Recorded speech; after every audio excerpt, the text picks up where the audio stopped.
All right, let's get back to that major shakeup from the White House. Mike Waltz is out as National Security Advisor.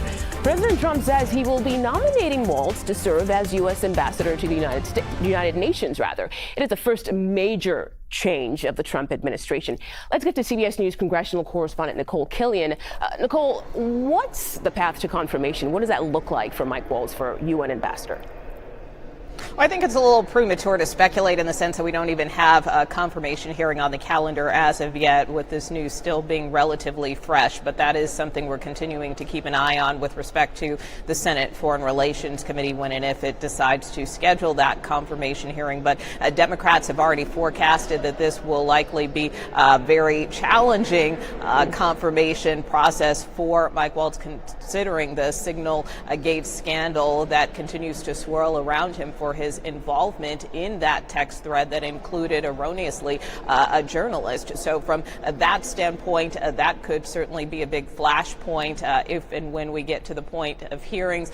Many Republicans, for their part, though, continue to be relatively supportive of Mike Waltz, even as they were surprised and a bit taken aback by the news that he would be departing his position as National Security Advisor.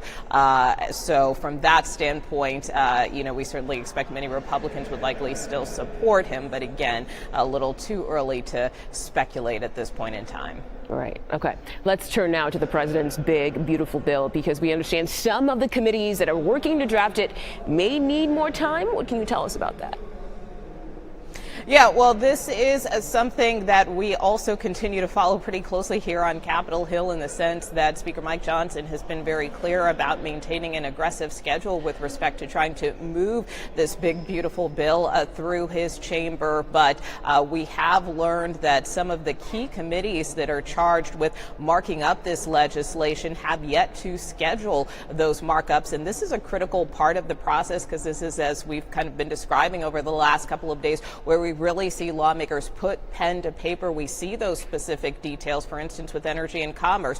Where might they be seeking cuts with respect to Medicaid if they intend to target the program? Or in the case of House Ways and Means, how exactly are they going to extend the president's tax cuts? What credits stay in? What may come out? And then you also have the House Agriculture Committee, too, which is charged with dealing with, for instance, SNAP benefits, which has also been kind of a more controversial component of this bill, whether or not those will stay or go. Certainly Democrats have been concerned about the prospect of maybe those being stripped out or reduced for low-income families. So from that standpoint, it's going to remain a big open question mark as far as the path forward until these committees get to that point of marking up the bill. We expect perhaps maybe they just might wait a week or so before they do these markups, and House Republican leadership still feels that they are on track to try to get this through by Memorial Day, but they certainly will be running this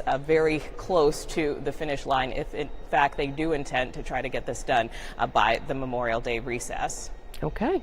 And we know a resolution just passed in the Senate that would roll back regulation on some of the most toxic air pollutants. How are lawmakers able to overturn this Biden-era law?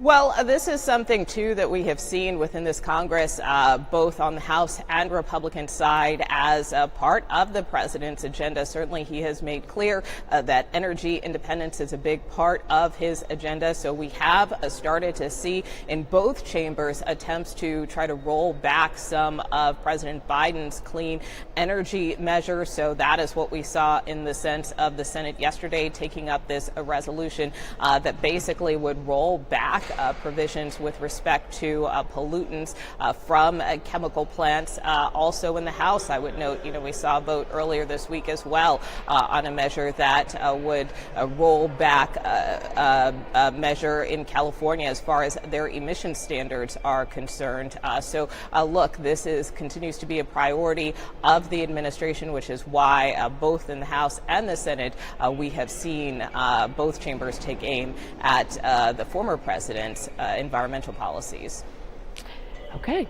President Trump, he has touted plans to build a Golden Dome in the U.S. to serve as a missile defense system. It would be similar to Israel's Iron Dome, which intercepts missiles and rockets there. Why are Democratic lawmakers raising concerns about the bidding process for this Golden Dome project?